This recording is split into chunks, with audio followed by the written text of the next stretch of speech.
Welcome to Kopi Time, a podcast series on markets and economies from DBS Group Research. I'm Taimur Beg, Chief Economist, welcoming you to our 153rd episode. Today, we are delighted to have back with us our old friend, Professor Danny Quah, the Gushing Professor in Economics, and also Dean of Lee Kuan Yew School of Public Policy here at National University of Singapore. Prof Quah, such a delight to have you back. Thank you, Taimur. It's a great pleasure to be back with you and an honor to getting to speak to you again on Kopi Time. Thank you so much. Prof Quah, there are two major pillars of our conversation today, and both are based on your recent writings. So I'll start with the September 2024 open letter that you had written to the next President of the United States. And the title of the letter was Why America Should Drop Its Obsession with Being Number One. Shall we begin by unpacking your message in that letter? Well, thank you. Thank you for the opportunity to speak once again about that letter. It was written, as you know, at a time before we knew who the president was going to be. So it needed to speak to issues that would continue to endure, not partisan Republican Democrat issues. But the point of the letter was to ask America's leadership what its nation really wants, and what that goal means for the rest of the world. So, put another way, does America have a plan? What is your plan, Mr. President? How does the world prepare for the consequences of your plan? What agency do we, the rest of the world, have as you advance towards your goals? And I phrase this conversation in terms of, as you say, America's wanting to be number one. That particular phrasing connects to popular American culture, even more, I sometimes like to think, than just America being great again. It connects to a number of deep undercurrents in academic and leadership thinking. At the same time, it connects to every man and every woman in American football stadiums waving a big finger saying, we're number one. Now, every country, of course, wants to survive. And for the United States, perhaps part of its thinking is that being number one will maximize its chances of survival. But part of what I wanted to convey in my letter was that while that might be a fine goal, not everyone can be number one. In fact, as a matter of logic, everybody in the world except one won't be number one. And lots of people and nations who aren't number one do perfectly well. Nations historically who have been number one will sometimes stumble, so they're not guaranteed to constantly thrive. Nations who are not number one actually do more than survive. Nations who are not number one among the world's richest countries, per capita, of course, richer even than the United States. And many of these nations do a wonderful job, a perfectly good job in all cases, taking care of their people, arguably better than the United States. So my question was, what's with this being number one thing? What's America's plan? Right. You also talked about the goals that the U.S. had promoted worldwide in the past, and you had presciently anticipated that those goals are sort of becoming secondary. So let's talk a little bit about, in our lifetime, the goals that the U.S. has sort of aspired for and now beginning to sort of, not look at it in a very convincing manner. Yeah. No, you and I recognize the time when America had a clear plan. And as you say, it was actually a plan that worked for America and it worked for the world at the same time. All our interests were aligned. America spoke about political convergence, the idea that all nations would become more and more similar in some critical political features. America, you and I are economists. America spoke also of economic efficiency, that it would be a good thing not to waste resources, but to make use of what we have. And a third plank of America's plan is this idea about how international trade is win-win. In technical language, it's called comparative advantage. With free exchange, everybody wins. The unfortunate thing is, none of these three ideas, political convergence, economic efficiency, comparative advantage, seems to have worked out for America. And so the vision that America has for its place in the world is now changing. And what it's changing to remains to be carved out. But those three wonderful ideas, political convergence, economic efficiency, comparative advantage, drove America, and it helped all the rest of us. It helped us because it built a multilateral, open trading, rules based system that created a level playing field that all of us could take part in. Singapore, all the nations across Southeast Asia, arguably China itself, we all became part of this vision that America had of a globalized, open, multilateral, rules based world. And while America might feel that that world does not work for itself, the paradox is it gifted the rest of the world a wonderful system that worked for us. And America forgot that comparative advantage, win win, means that when we win, America can also win in having access to cheaper goods and services, in being able to take advantage of this wonderful variety of goods that the rest of the world produces for America at affordable prices. America has lost the idea of comparative advantage and replaced it with an idea of a zero sum world where the rest of us, if we win, somehow, somewhere, America must have lost something, that America is being ripped off. The paradox is that this is the system that America built. It was a system that came out of academic thinking, practical business experience.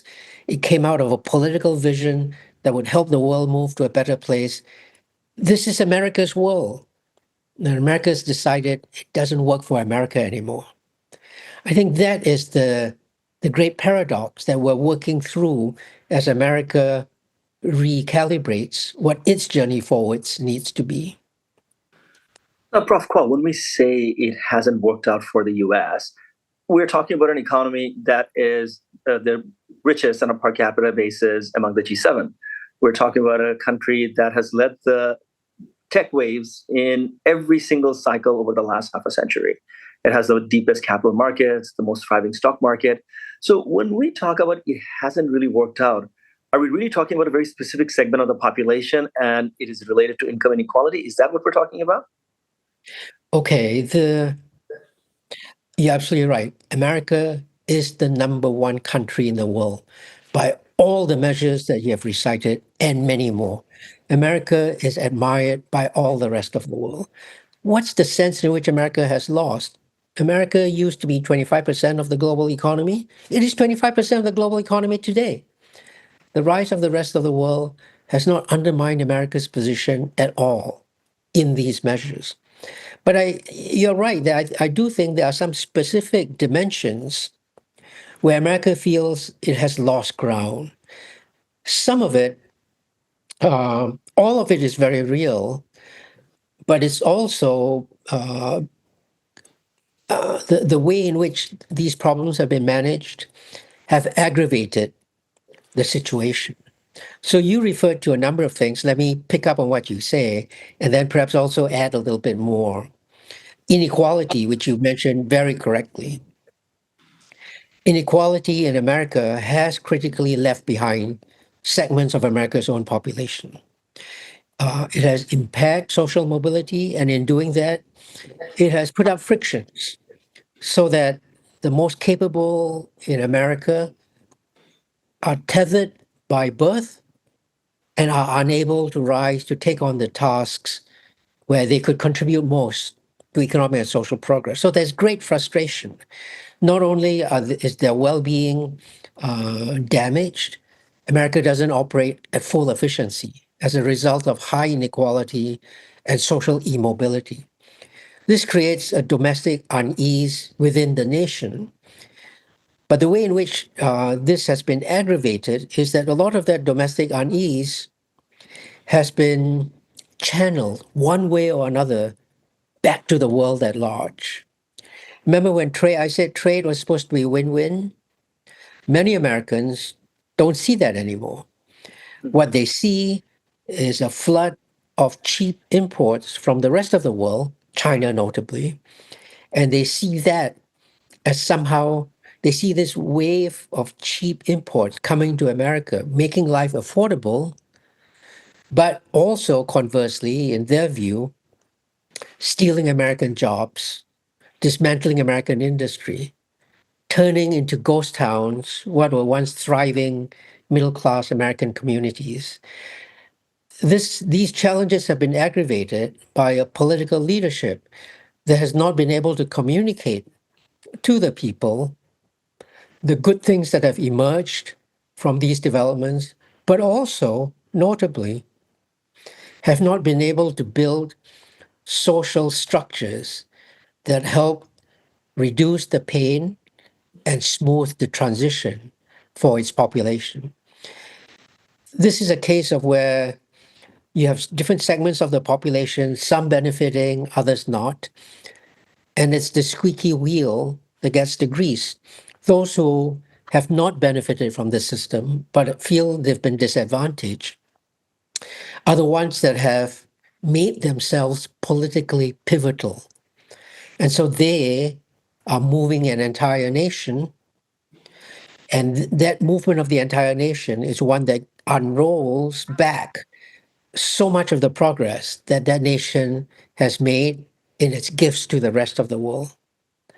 The political leadership, for whatever reason, have not been able to communicate what's going on in this and have not built structures that help reduce the pain of chunks of the American population. And it might be that because they see a different reality as well. They see at a geopolitical level an America that once dominated the world in dimensions beyond what you just said, economically, militarily, technologically.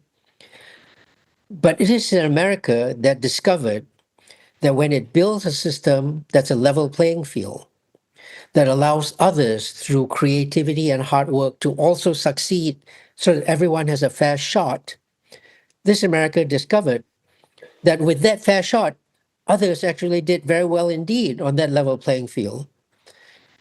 The world that America dominated, we think of as being a unipolar world.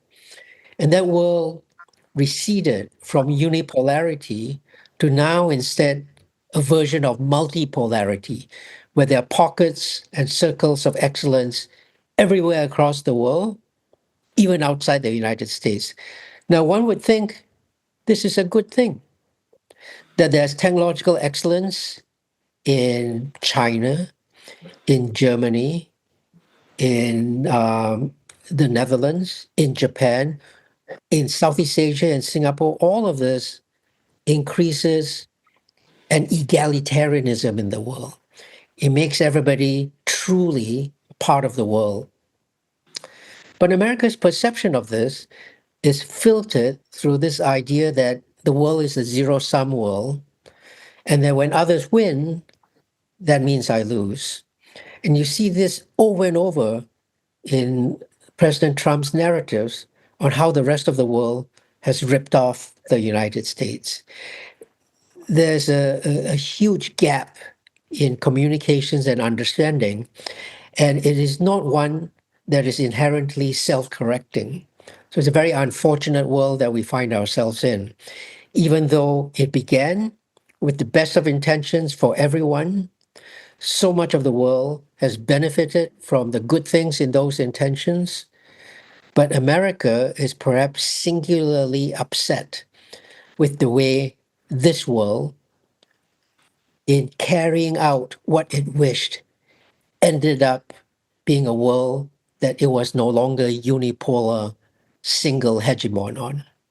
So that seems to me is a collection of disparate views, different but all working in the same direction, to make America feel greatly ill at ease with the world, peculiarly a world that America itself built.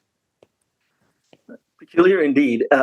Prof, what, in terms of that feeling ill at ease, the temptation for politicians, it seems to me, has been to attribute this outcome, which is not considered acceptable, to external policies, so defense policy and trade policy and immigration policy.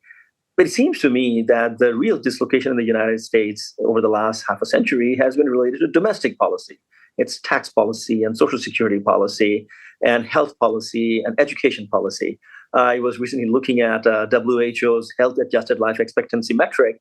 US ranks number 74 in the world because of wide incidence of morbidity and disability. So even people, if they live up to 65, 75, they're not living well. I don't think it's possible to really point finger to an outside actor for that outcome. It's largely, in my view at least, related to domestic policy. So I want to get your sense of where you stand on this. Yeah, the what you had recited earlier and what we are now coming to is a collection. We began with a collection of ways in which America was clearly the most successful nation. And now, very appropriately, you're pointing to indicators that suggest, well, parts of it are not really as successful. What is this what are the domestic challenges that America faces? That no, we referred to earlier very quickly in terms of inequality, but it's much more than just inequality. America, even if it is the number one country in the world by all the earlier measures we said, it is no top performer in infant mortality, in education, which you referred to, in health, in life expectancy, in racial harmony, in public safety. On none of these indicators is America a top performer. Now, is this the fault of leadership? Is this the fault of governance? It is too painful for any leadership to say, this is a problem we created. It is very natural for nations at that point to say that the outside world must have had something to do with this through unfair competition, through ways in which they manipulate the system, through how we've been ripped off. And that's why we're suffering the way we are. And the world in its global conversation has come to an understanding of how there is this quite varied landscape. A very careful forensic unpacking of how this has happened, I think at an overarching level has not been done. We have good understanding, I think, of the degree of drug addiction in the United States, how fentanyl is among the top killers of the U.S. population, ages 35 to 49. But we don't have a clear overall accounting of how this meshes with the multilateral system that America built, competition with China, competition with all the rest of the world. But even without that accounting, a lot of the political narrative and a lot of the political understanding within the United States has led to a serious, dangerous geopolitical rivalry. And it's a geopolitical rivalry that, makes contact with other trends, other ways of thinking. Let me, if I may, mention just one. And this is an idea that international relations scholars write about. It's called the tragedy of great power competition. It's a tragedy of any international system with great powers in it. And the idea here, putting aside all the domestic concerns you and I have gone over, putting aside the challenges with trade, putting aside the challenges with income inequality, it's a very single issue focused narrative. And that is the United States, being the number one great power, needs to prevent any other hostile hegemonic power from gaining ascendancy. That rival today is revealed to be China. But in previous eras, when America had implicitly or explicitly adopted this thinking, the identity of this alternative hegemonic power has varied. That China is governed by the Chinese Communist Party is only secondary to the idea that it is now a rising, hostile, hegemonic power. And its continued ascendance would severely constrain America's freedom of actions and future prospects. This is a narrative, a realist narrative that is embedded in the thinking of some of America's strategic leaders. And it meshes so well with the economic challenges that we're seeing, the domestic problems that you and I have described. All ideas are aligned on this notion that America will once again be the green, pleasant, lively, great nation that it wants to be, if only it eliminates the possibility of alternative clusters of power.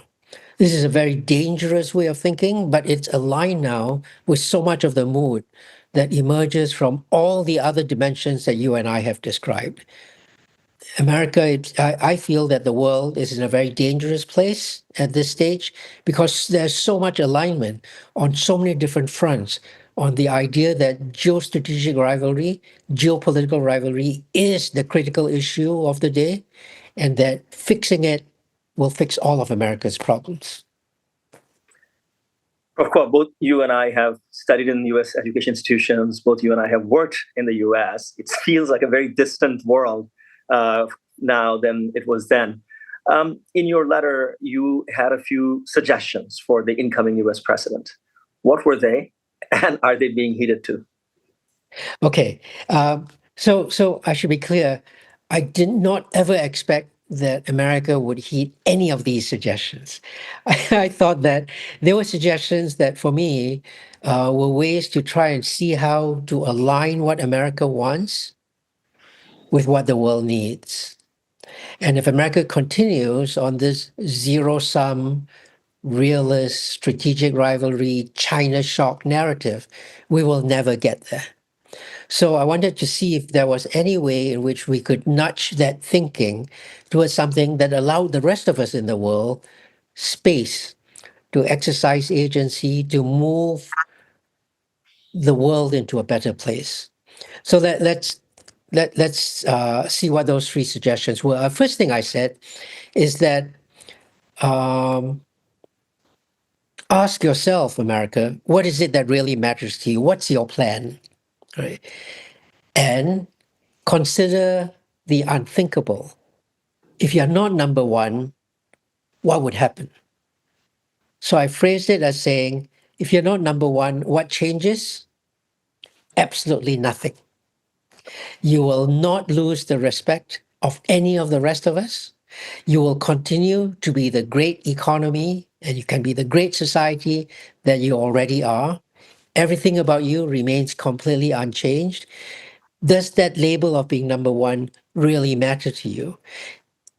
Rather than perhaps saying, whether America would heed this or not, I might describe to you what some of the pushback against that idea is. Because it's not just Americans. For many of the rest of us, we think being number one is really significant. That's why, my goodness, we have university rankings. In your business, you have rankings of financial institutions. Does being number one really matter? For the great powers in the world, I want to bring out the idea that today we're no longer the Cold War. Now, during the Cold War between America and the Soviets, there was a worldwide contention of political systems. And these political systems had deep, irreconcilable ideological conflicts. Only one could stand because they were inconsistent with each other. If America lost, was displaced, then its people's way of life and its entire system of government would be at risk. There's no way to hide that. Then it really did matter to America. But today, America has made China out to be its geopolitical rival. And it's true, some of the things that China does are very awkward for the United States. China's manufacturing prowess have indeed undermined America's employment potential. But Beijing has absolutely no designs on revising America's society or government. Quite the opposite. The Chinese people want to have American people's way of life. I mean, they might not want to get into all the different things that Americans do with freedom of speech, certain practice of democracy, but in the main, the Chinese people want the grassy backyard, the picket fence, the white SUV. They want all these things that Americans have. The Chinese people do not want to replace American people's way of life with anything else. So we're in quite a different situation. I guess a second thought is for the rest of us in the world, we realize that being number one means that it could mean America has pushed itself to ever higher performance. It saw the challenge from Sputnik. It created the Apollo space program. It landed people on the moon. It pushed itself to ever higher performance.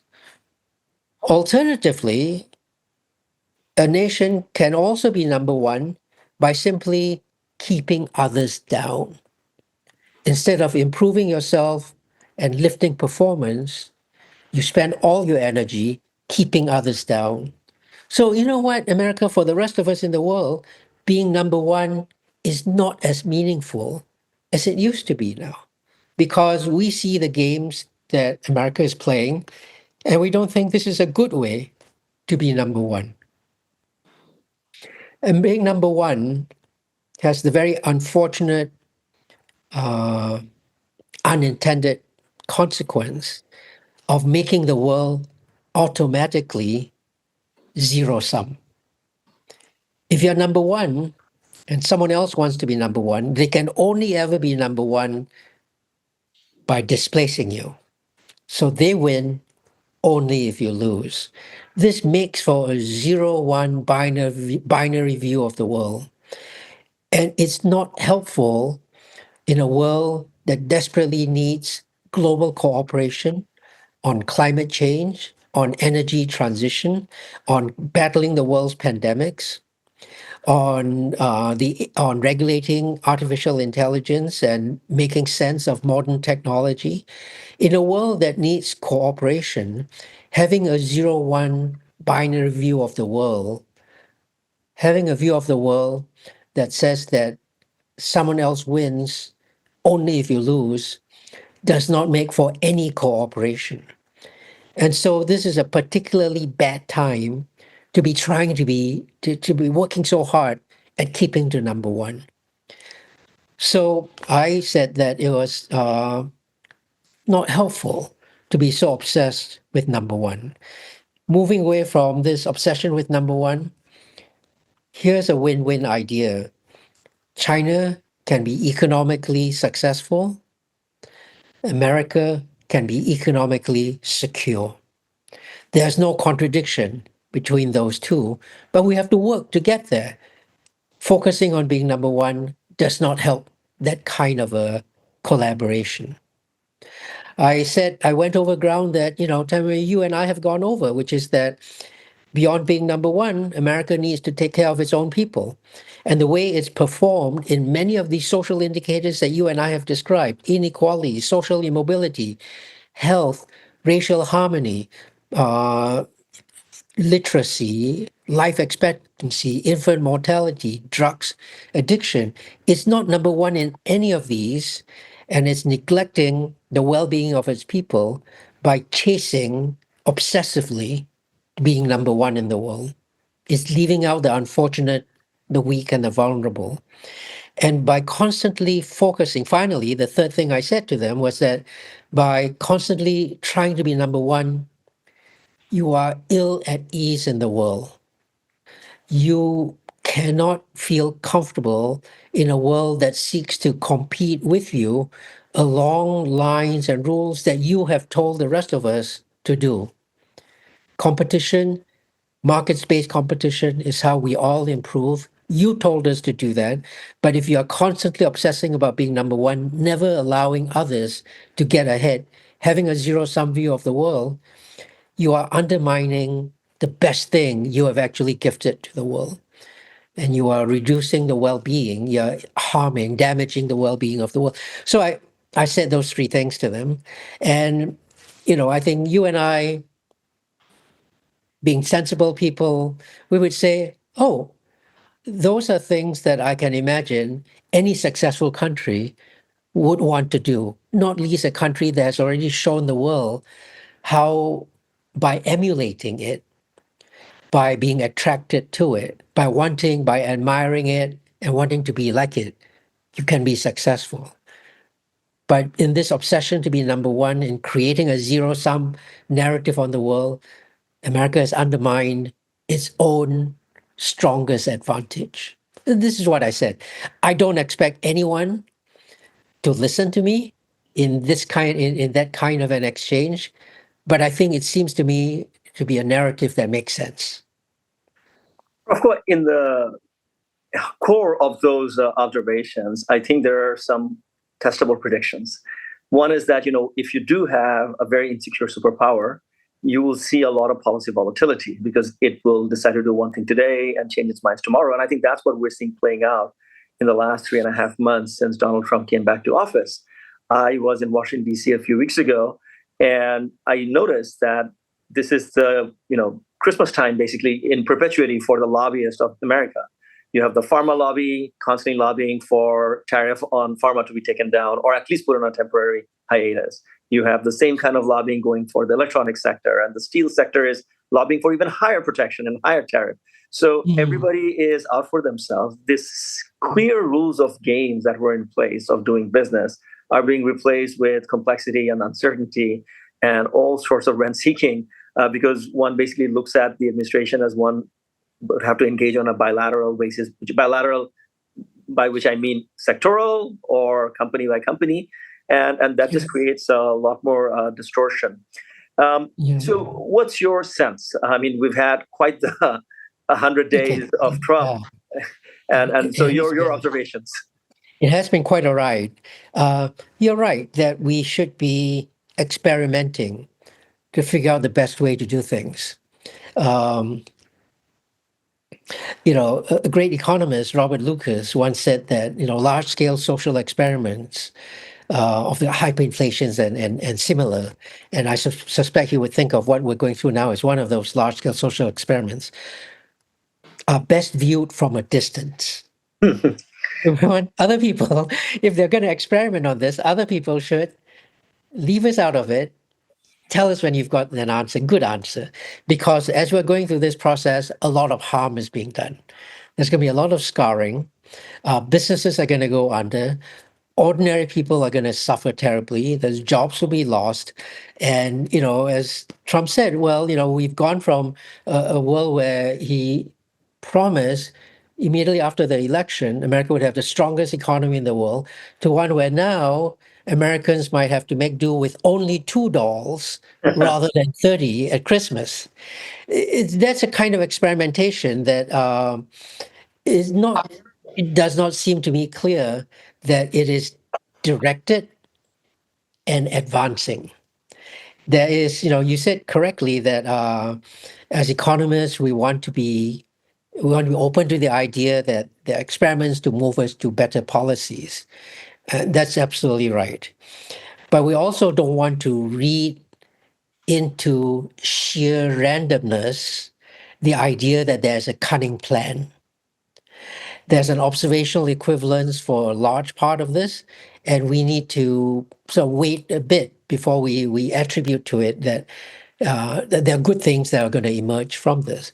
It's not clear to me that there will be. A lot of institutions are being destroyed. A lot of rules and conventions that are actually that all of us can agree are good ones are being torn apart. And it's not clear to me that we're going to settle at a new normal that will actually be good again. But we'll have to see. And the world right now is going through a very fragile state. America's economic progress, I think, is critical for how economic well-being in the rest of the world will evolve. Is critical for how China will continue its journey of growth and development. But America also stands on the brink of a sharp downturn, and there are many indicators that are suggesting that. So I would say, yeah, some of these things we might call experiments, but it's not clear to me that there's a plan about where these experiments are going to get us to. Oh, indeed. Prof. Quah, before we started this recording, you and I were talking about the influence of U.S. policy, that if nations that are, more comfortable with a transactional zero-sum nature of doing business, they actually find resonance with Trump's words. You can think of certain countries that are, non-democracies, commodity dependent, could very well fall in the camp. So I want you to sort of share with us your thoughts on the impact of U.S. policy shift. I've seen politically, for example, Canada and Australia's election results show that Trump is actually doing the left of center parties a favor because the country's sort of coalescing against sort of non-Trumpian views. But when we talk about the Middle East, for example, there seems to be resonance with Trump's policies. So globally, this big shift out of the US, would it take us down a path where we start moving to the US camp? Or is Trump actually doing a huge favor to the cause of globalization by moving away, but letting the rest of the world see the wisdom of it? So really interesting points that you've raised here. One is I don't want to give the suggestion that that the president, by acting the way he has brought all the rest of us together, and that we see a way ahead. I mean, that's a little bit like saying, I'm hitting my head with a 2x4, but it's a good thing because look how well I feel when I stop doing that. And we can't we can't give Trump the credit for that we've sort of come to a better place as a result of his sort of messing us around, if that is indeed what's happening. There's an optimistic side in my reading of what you say, and that is that America might be disrupting the international system hugely. But what it's not trying to do is to replace that international system. It is not happy with the international system, but it's not come to us with a plug-in replacement for that system. It's not got the new version of political convergence, economic efficiency, and comparative advantage. That here instead is what it's doing. America seeks to change its trade relations with the world, but it doesn't seek to change the world's trade relations. It is not seeking to replace the system. And if that is indeed what's happening, then there is space for the rest of us to build our own system. And let me say why there's some evidence for thinking that this is not just wishful thinking. Cast our minds back to when there was a TPP. TPP was supposed to be this grand plan that would bring a huge part of the world to a high new level in trading relations. Right? So TPP was coming along, and then Trump, on the first day of Trump 1.0, tore up TPP. And what we had relied on, what the rest of the world had relied on would happen, was suddenly not in place anymore. It was an epic fail from a single act.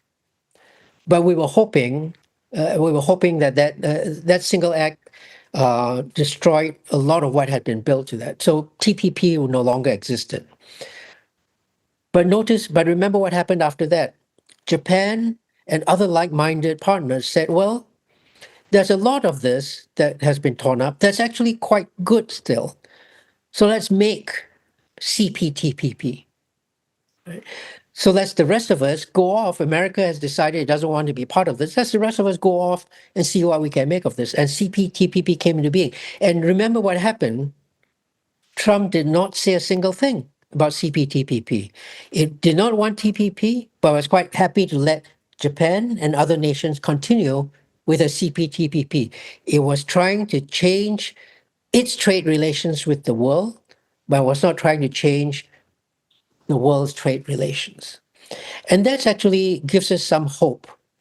Because if America does not seek to change or revise the international economic system, but seeks merely to edit that system, and then edit only those parts of the system that lap onto America's shores, the rest of us have space to create our own open trading, rules based, almost multilateral system. It would be confined to just those of us who are like minded in our beliefs in comparative advantage and free trade, but that's still pretty good. So I think of that as being a possibility. Is whether it's a possibility that emerges because Trump was recalcitrant, I don't think it is, or whether it's a possibility that's open because Trump and the American administration have decided to focus on America itself. That possibility is open for us, and we need to jump onto it. So I think that you describe this in terms of what a representative other nation might do. But let's bring this home to Singapore. Singapore is an economic creation. As we like to say here, it has no natural resources. It doesn't have the usual things that make nations wealthy. It's built on economic ideas and hard work, creativity of its entrepreneurs and people. So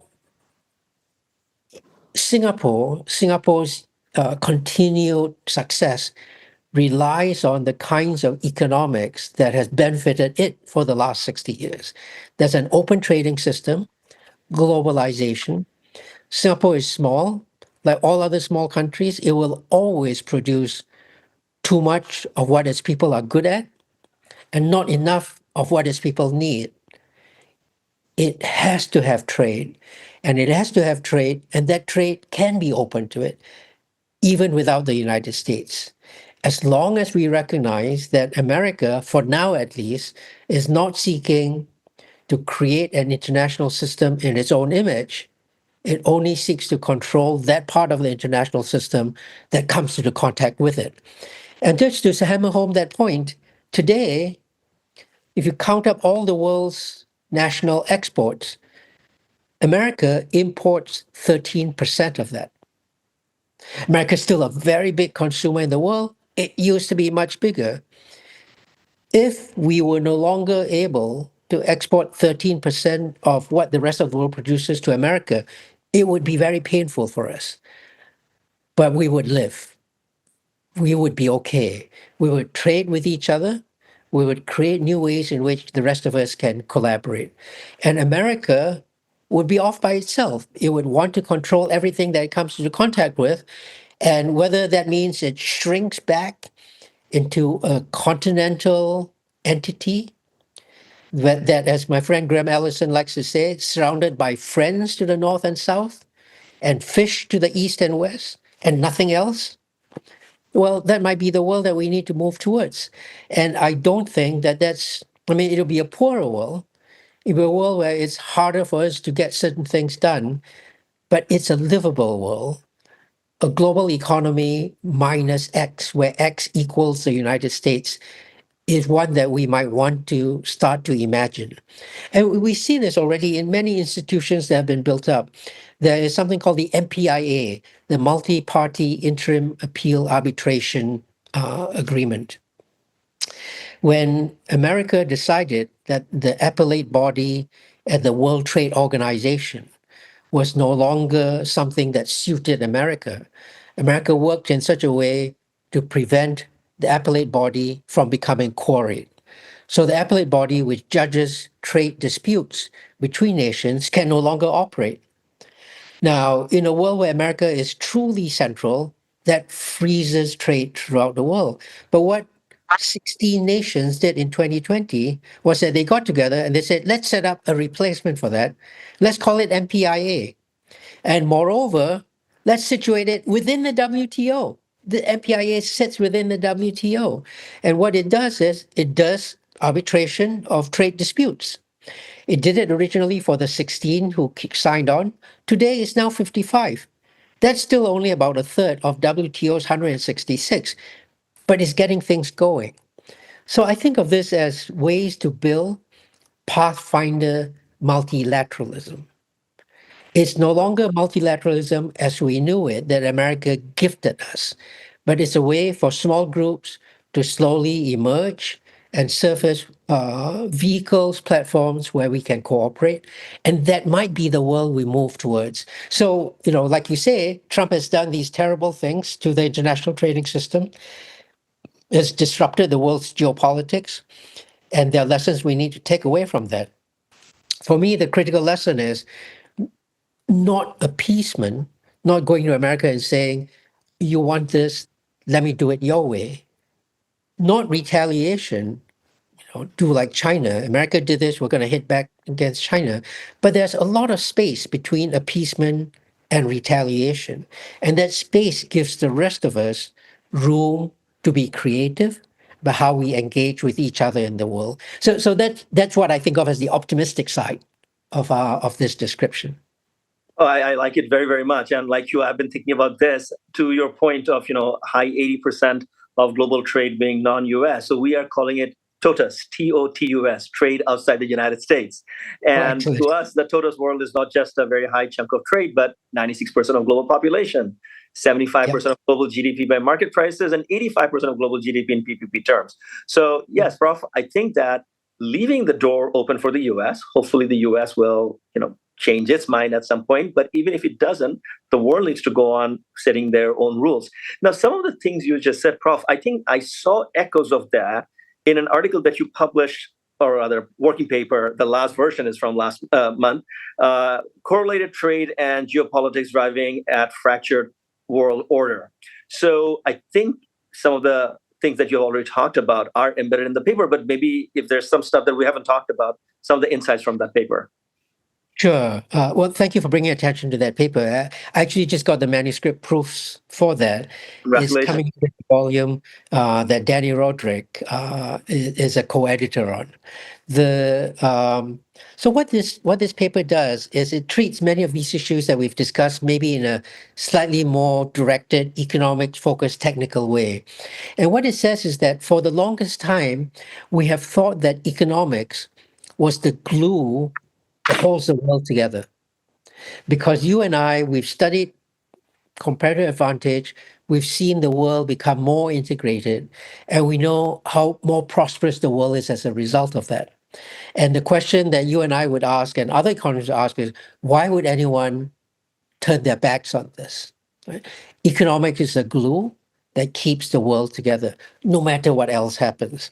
In some ways of international relations thinking, such as some of the ones that we've just described, realism and others, the world is naturally always at odds with each other. The world is naturally always in deadly zero-sum competition. But the reason the world doesn't fragment entirely is because there's a glue that holds the world together, and that's economics. So that is a conventional way of thinking about the evolution of the international system. So what my paper pointed out is that actually economics and geopolitics don't work at odds. Not always, and in fact, for the last 20 years, they've worked together in a remarkably coherent way.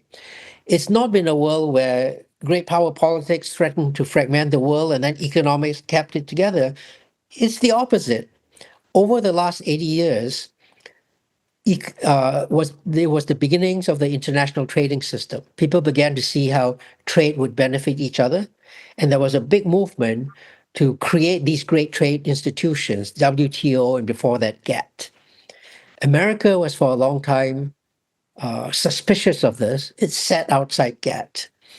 And then in the 1950s, President Eisenhower said, of course, America should be in GATT because The international trading system is one where if America failed in supporting the international trading system, supporting a system of free markets and open trade, it would cause great dismay and disappointment throughout the free world when the Soviet Union was stepping up its different and separate foreign economic efforts.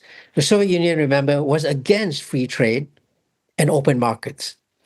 America found it useful, not only economically, but politically, to be for it. So Eisenhower brought America into GATT and then the World Trading System.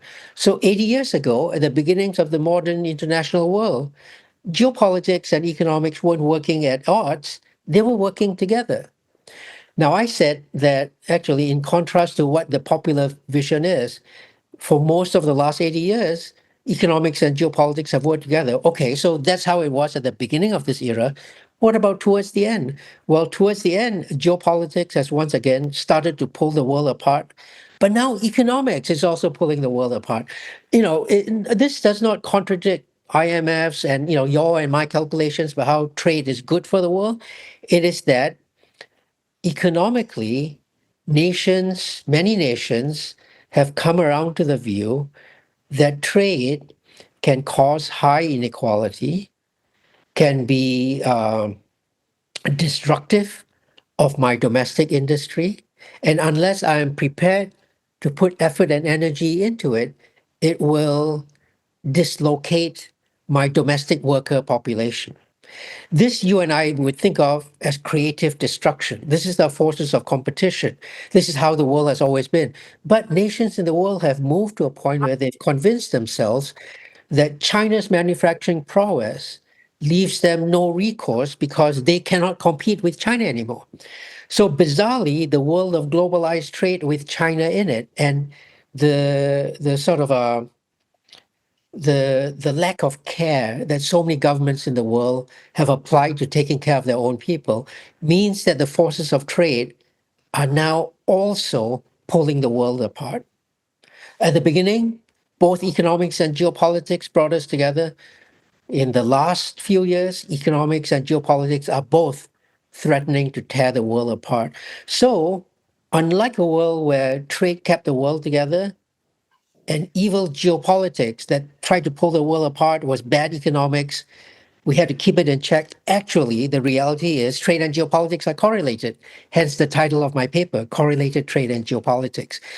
We need to recognize this if we're going to move into a world where once again, globalization and trade can help improve people's well-being without disrupting, once again, the geopolitical tensions that would tend to pull us apart. Well, this is absolutely fascinating, and I take tremendous resonance out of that. What I'm going to do, Prof, is that I'll put links to both the open letter as well as the paper in our show notes, because I think this is a very valuable reading. I cannot thank you enough for your insights. Thank you so much. Thank you so much, Timur, and good luck on everything. This is a wonderful series that you are doing. More power to you. I'm a big fan. Keep up the good work. I'm so appreciative of your words. I'd also like to thank our listeners. Kopi Time was produced by Ken Delbridge at Spy Studios. Daisy Sharma and Violet Lee provided additional assistance. This is for information only. That does not constitute any investment advice. All 153 episodes of the podcast are available on Apple, Google, and Spotify, as well as on YouTube. As for our research publication, you can find them all by Googling DBS Research Library. Have a great day.